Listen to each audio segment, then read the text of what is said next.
ನಟಿ Ranya gold smuggling ಪ್ರಕರಣಕ್ಕೆ ಈಗ ಟ್ವಿಸ್ಟ್ ಸಿಗ್ತಾ ಇದೆ. ಡಿಆರ್ಐ ಅಧಿಕಾರಿಗಳ ತನಿಖೆಯ ಹಂತದಲ್ಲಿ ಸ್ಫೋಟಕ ವಿಚಾರಗಳು ಈಗ ಬಹಿರಂಗವಾಗ್ತಾ ಇದೆ. ಆಕೆಯ ಮೊಬೈಲ್ನಲ್ಲಿ ಸೇವ್ ಆಗಿದ್ದಂತಹ ನಂಬರ್ಗಳು, ಅದು ಕೋಡ್ ವರ್ಡ್ನಲ್ಲಿ ನಂಬರ್ ಸೇವ್ ಆಗಿದೆ. ಅದನ್ನ ಈಗ ಪೊಲೀಸರು ಭೇದಿಸುವಂತಹ ಕೆಲಸವನ್ನ ಮಾಡ್ತಾ ಇದ್ದಾರೆ. ಹವಾಲಾ ಬಗ್ಗೆ ಮಾಹಿತಿಯನ್ನ ಹೊರತೆಗೆದಿದ್ದಾರೆ ಡಿಆರ್ಐ ಅಧಿಕಾರಿಗಳು. ರನ್ಯಾ ಮೊಬೈಲ್ನಲ್ಲಿ ಸೇವ್ ಆಗಿದ್ದಂತಹ ನಂಬರ್ನಿಂದ ಈ ರಹಸ್ಯ ಹೊರಕ್ಕೆ ಬಿದ್ದಿದೆ.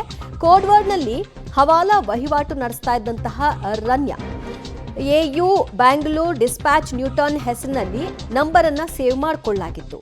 ಈ ನಂಬರ್ ಮೂಲಕ ರನ್ಯಾ ಮತ್ತು ಸಾಹಿಲ್ ಜೈನ್ ಸಂಪರ್ಕವನ್ನ ಸಾಧಿಸಿದ್ರು ಅನ್ನೋದು ಕೂಡ ಗೊತ್ತಾಗ್ತಾ ಇದೆ. ಹವಾಲಾ ನಡೆಸಲು 5 ಸ್ಟೆಪ್ಗಳನ್ನ ಫಾಲೋ ಮಾಡ್ತಾ ಇದ್ದಂತಹ ರನ್ಯಾ ಈಗಾಗಲೇ ಅವರು ಕಳೆದ ಎಷ್ಟು ತಿಂಗಳಲ್ಲಿ ಎಷ್ಟು ಕೆಜಿ ಚಿನ್ನದ ವಹಿವಾಟನ್ನ ನಡೆಸಿದ್ದಾರೆ, ತನ್ನಂತಹ ಚಿನ್ನವನ್ನ ಹೇಗೆ ಇಲ್ಲಿ ಸೇಲ್ ಮಾಡ್ತಾ ಇದ್ರು, ಅದಕ್ಕೆ ಸಾಹಿಲ್ ಹೇಗೆ ಸಾಥ್ ಕೊಡ್ತಾ ಇದ್ದ, ಇದೆಲ್ಲವೂ ಕೂಡ ಬಹಿರಂಗವಾಗಿದೆ. ಈಗ ಆಕೆಯ ಮೊಬೈಲ್ನಲ್ಲಿ ಸಿಕ್ಕಂತಹ ಒಂದಷ್ಟು ಸ್ಫೋಟಕ ಅಂಶ, ಚಿನ್ನ ಸಾಗಾಟ ಮತ್ತು ಮಾರಾಟಕ್ಕೆ ಅವಿನಾಶ್ ಮಧ್ಯಸ್ಥಿಕೆ, ಅವಿನಾಶ್ ಜೊತೆಗೆ ರನ್ಯಾ ವ್ಯವಹಾರ ನಡೆಸ್ತಿರೋದಕ್ಕೆ ಕೆಲ ಸಾಕ್ಷ್ಯಗಳು ಕೂಡ ಪತ್ತೆಯಾಗಿದೆ. ರನ್ಯಾ ಅವಿನಾಶ್ಗೆ ತಿಳಿಸಿದ ನಂತರ ಸಾಹಿಲ್ ಜೈನ್ ಪ್ರವೇಶವನ್ನ ಆಗ್ತಾನೆ. ನವೆಂಬರ್ ಬಳಿಕ ಸಾಹಿಲ್ ಜೊತೆಗೆ ವ್ಯವಹಾರವನ್ನ ರನ್ಯಾ ಆರಂಭ ಮಾಡ್ತಾರೆ. ನವೆಂಬರ್ 1ರಂದು ಮೊದಲ ಬಾರಿಗೆ ಸಂಪರ್ಕ ಮಾಡಿರ್ತಾರೆ. ಈ ಬಗ್ಗೆ ಒಂದಷ್ಟು ಸಾಕ್ಷ್ಯಗಳು ಕೂಡ ಲಭ್ಯವಾಗಿದೆ. ರನ್ಯಾ ಖುದ್ದು ಚಿನ್ನದ ಅಂಗಡಿಗೆ ಸಪ್ಲೈ ಮಾಡಿರುವ ಬಗ್ಗೆಯೂ ಕೂಡ ಸಾಕ್ಷ್ಯಗಳು ಲಭ್ಯವಾಗಿದೆ.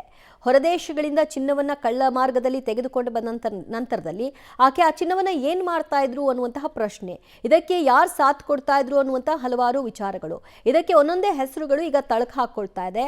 ಹಲವಾರು ಹಂತಗಳಲ್ಲಿ ಈಕೆ ಚಿನ್ನವನ್ನ ತಂದ ನಂತರದಲ್ಲಿ ಅದನ್ನ ಸೇಲ್ ಮಾಡೋದಕ್ಕೆ ವ್ಯವಸ್ಥೆಗಳನ್ನ ಮಾಡ್ಕೊಂಡಿದ್ಲು.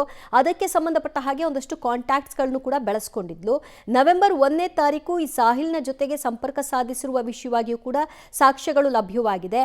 ಆ ನಂತರದಲ್ಲಿ ತನ್ನಂತಹ ಹಣವನ್ನ ಈ ವ್ಯಕ್ತಿಯ ಮುಖಾಂತರ ಅದನ್ನ ಮಾರಾಟ ಮಾಡಿರೋದು ಕೂಡ ಡಿಆರ್ಐ ತನಿಖೆಯಲ್ಲಿ ಗೊತ್ತಾಗಿದೆ. ಒಂದೊಂದೇ ವಿಚಾರ ಈ ತನಿಖೆಯ ಹಂತದಲ್ಲಿ ಗೊತ್ತಾಗ್ತಾ ಇದೆ. ಸದ್ಯ ಸಾಹಿಲ್ನ ವಿಚಾರಣೆಯನ್ನ ನಡೆಸ್ತಾ ಇರುವ ಡಿಆರ್ಐ ಅಧಿಕಾರಿಗಳಿಂದ ಇನ್ನಷ್ಟು ಮಾಹಿತಿಯನ್ನ ಪಡೆಯುವಂತಹ ಕೆಲಸವನ್ನು ಕೂಡ ಮಾಡಲಾಗ್ತಾ ಇದೆ. ಎಯು ಬ್ಯಾಂಗ್ಳೂರ್ ಡಿಸ್ಪ್ಯಾಚ್ ನ್ಯೂಟನ್ ಹೆಸರಿನಲ್ಲಿ ನಂಬರ್ ಅನ್ನ ಸೇವ್ ಮಾಡ್ಕೊಂಡಿದ್ರು. ಹವಾಲಾ ಮಾರ್ಗವಾಗಿ ಹಣದ ವಹಿವಾಟುಗಳಾಗಿರೋದು ಕೂಡ ಇಲ್ಲಿ ಖಾತ್ರಿಯಾಗಿದೆ. ಅವಿನಾಶ್ ಎಂಬ ವ್ಯಕ್ತಿಯ ಮಧ್ಯಸ್ಥಿಕೆಯನ್ನ ಪಡೆಯಲಾಗಿದೆ. ಆನಂತರದಲ್ಲಿ ಈ ಸಾಹಿಲ್ ಎಂಬ ವ್ಯಕ್ತಿಯ ಪ್ರವೇಶ ಆಗುತ್ತೆ. ಅದರಲ್ಲೂ ಕೂಡ ಇಬ್ಬರ ಕಾಂಟ್ಯಾಕ್ಟ್ ಅದೇ ಫಸ್ಟ್ ಅಥವಾ ಅದಕ್ಕಿಂತ ಮೊದಲಿಂದಾಗಿಯೂ ಕೂಡ ಇವರಿಬ್ಬರ ಕಾಂಟ್ಯಾಕ್ಟ್ ಇತ್ತ ಅನ್ನೋದ್ರ ಬಗ್ಗೆಯೂ ಕೂಡ ಪರಿಶೀಲನೆ ನಡೆಸಿದಾಗ ನವೆಂಬರ್ 1ನೇ ತಾರೀಕಿನಂದು ಮೊದಲ ಬಾರಿಗೆ ಇವರಿಬ್ಬರ ಸಂಪರ್ಕ ಆಗಿರೋದು ಖಾತ್ರಿಯಾಗಿದೆ. ಮತ್ತಷ್ಟು ಮಾಹಿತಿ ಪಡೆಯೋಣ ನಮ್ಮ ಪ್ರತಿನಿಧಿ ಮುರಳೀಧರ್, ನಟಿ ರನ್ಯಾ ಒಬ್ಳೇ ಇಲ್ಲ ಈ ಕೇಸ್ನಲ್ಲಿ, ಹಲವರ ಸಾಥ್ ಇದೆ. ಅವರು ಯಾರು ಅನ್ನೋದನ್ನ ಈಗ ಡಿಆರ್ಐ ಪರಿಶೀಲನೆ ವೇಳೆಯಲ್ಲಿ ತನಿಖೆಯ ಹಂತದಲ್ಲಿ ಗೊತ್ತಾಗಬೇಕಿದೆ ಅನ್ನೋದು ಆರಂಭದಿಂದಲೂ ಕೂಡ ಹೇಳ್ತಾ ಇದ್ವಿ. ಈಗ ಇದರಿಂದ ಸಿಗ್ತಾ ಇರುವಂತಹ ಹೆಸರುಗಳು ಮತ್ತು ಇದರ ಹವಾಲಾ ಟ್ರಾನ್ಸಾಕ್ಷನ್ಗೆ ಸಿಕ್ಕಿರುವಂತಹ ಸಾಕ್ಷ್ಯಗಳೇನು ಹೇಳ್ತಿದೆ?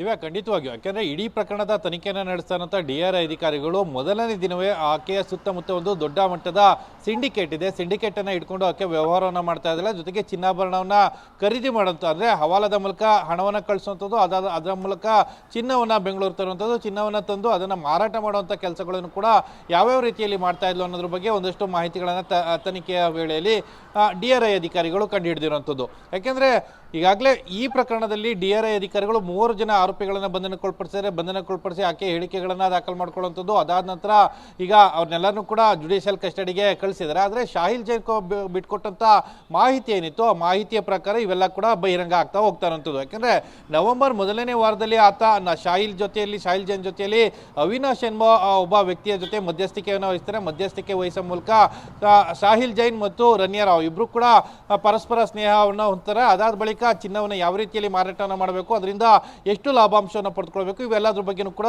ವ್ಯವಹಾರಗಳನ್ನು ಮಾಡ್ತಾ ಇರೋ ಅನ್ನೋದ್ರ ಬಗ್ಗೆ ಸ್ಪಷ್ಟವಾಗಿ ಗೊತ್ತಾಗ್ತಾ ಇರೋಂಥದ್ದು. ದಿವ್ಯ, ಏನಂದರೆ ಪ್ರಮುಖವಾಗಿ ಒಂದು 10 ಕೋಟಿ ಮೌಲ್ಯದ ಚಿನ್ನವನ್ನು ಬೆಂಗಳೂರಿಗೆ ತಂದರೆ ಅದಕ್ಕೆ ಸಂಬಂಧಪಟ್ಟಂತೆ 9,50,00,000 ಹಣವನ್ನು ಹವಾಲದ ಮೂಲಕ ದುಬೈಗೆ ಸೆಂಡನ್ನು ಮಾಡ್ತಾಯಿದ್ರು, ಅಂದರೆ ಕಳಿಸ್ಕೊಡ್ತಾ ಇದ್ರು. ಅದರಲ್ಲಿ ಉಳ್ಕೊಂಡಂಥ 50 ಲಕ್ಷ, ಅದಕ್ಕೆ 50 ಲಕ್ಷದಲ್ಲಿ 45 ಲಕ್ಷದಷ್ಟು ಲಾಭವನ್ನು ರನ್ಯಾ ಇಟ್ಕೊಳ್ತಾ ಇದ್ಲು. 5 ಲಕ್ಷದ ಲಾಭವನ್ನು ಸಾಹಿಲ್ ಜೈನ್ ಇಟ್ಕೊಳ್ತಾ ಇದ್ದ. ಇದೆಲ್ಲದ್ರ ಬಗ್ಗೆನೂ ಕೂಡ ಡಿಆರ್ಐ ಅಧಿಕಾರಿಗಳ ತನಿಖೆಯಲ್ಲಿ ಮಾಹಿತಿಗಳು ಬಹಿರಂಗ ಆಗ್ತಾ ಇರುವಂಥದ್ದು. ಯಾಕೆಂದರೆ ರನ್ಯಾ ಬಂಧನಕ್ಕೊಳಪಡಿಸಿದ ಸಂದರ್ಭದಲ್ಲಿ ಆಕೆಯ ಜೊತೆಯಲ್ಲಿದ್ದಂಥ ಮೊಬೈಲನ್ನು ಏನು ಸೀಸನ್ನ ಮಾಡ್ತಾರೆ, ಸೀಸನ್ನ ಮಾಡಿ ಅದರಲ್ಲಿ ರಿಟ್ರೀವನ್ನು ಮಾಡಿದ ಸಂದರ್ಭದಲ್ಲಿ ಈ ಎಲ್ಲ ಮಾಹಿತಿಗಳು ಕೂಡ ಒಂದೊಂದೇ ಬಹಿರಂಗ ಆಗಿರುವಂಥದ್ದು. ಇನ್ನೂ ಕೂಡ ಲ್ಯಾಪ್ಟಾಪ್ನಲ್ಲಿ ಒಂದಷ್ಟು ಪ್ರಮುಖವಾದ ಸಾಕ್ಷ್ಯಾಧಾರಗಳಿವೆ. ಜೊತೆಗೆ ಅವಿನಾಶ್ ಅನ್ನೋ ವ್ಯಕ್ತಿ ಯಾರು ಏನು ಅನ್ನೋದ್ರ ಬಗ್ಗೆ ಇನ್ನೂ ಕೂಡ ಫೈಂಡ್ ಔಟ್ ಆಗಿಲ್ಲ. ಅವನನ್ನ ಬಂಧನಕ್ಕೊಳಪಡಿಸಿದ ಬಳಿಕ ಇನ್ನೊಂದಷ್ಟು ಮಾಹಿತಿಗಳು ಕೂಡ ಬಹಿರಂಗ ಆಗುವಂಥದ್ದು. ದಿವ್ಯಾ, ಥ್ಯಾಂಕ್ ಯು ಮುರಳಿ ನಿಮ್ಮೆಲ್ಲ ಮಾಹಿತಿಗೆ. ನಟಿ ರನ್ಯಾ ರಾವ್ ಗೋಲ್ಡ್ ಸ್ಮಗ್ಲಿಂಗ್ ಪ್ರಕರಣಕ್ಕೆ ಸಂಬಂಧಪಟ್ಟ ಹಾಗೆ ಡಿಆರ್ಐ ತನಿಖೆ ಇನ್ನೂ ಕೂಡ ಮುಂದುವರೆದಿದೆ. ಈ ಹಂತದಲ್ಲಿ ಯಾರೆಲ್ಲ ಈಕೆಗೆ ಸಾಥ್ ಕೊಟ್ಟಿದ್ರು, ಹೇಗೆಲ್ಲ ಹಣದ ವ್ಯವಹಾರ ಆಗಿತ್ತು, ಜೊತೆಗೆ ತನ್ನಂತಹ ಮಾಲನ್ನು ಹೇಗೆ ಅದನ್ನು ವಹಿವಾಟು ಮಾಡ್ತಾ ಇದ್ಲು ಅನ್ನೋದಕ್ಕೆ ಸಂಬಂಧಪಟ್ಟ ಹಾಗೆ ಸ್ಫೋಟಕ ಅಂಶಗಳು ಒಂದೊಂದಾಗಿ ಬಯಲಾಗ್ತಾ ಇದೆ. ಜೊತೆಗೆ ಈಕೆಯ ನೆಟ್ವರ್ಕ್ ಎಷ್ಟು ದೊಡ್ಡದು ಅನ್ನೋದು ಕೂಡ ಈ ಮೂಲಕವಾಗಿ ಗೊತ್ತಾಗ್ತದೆ.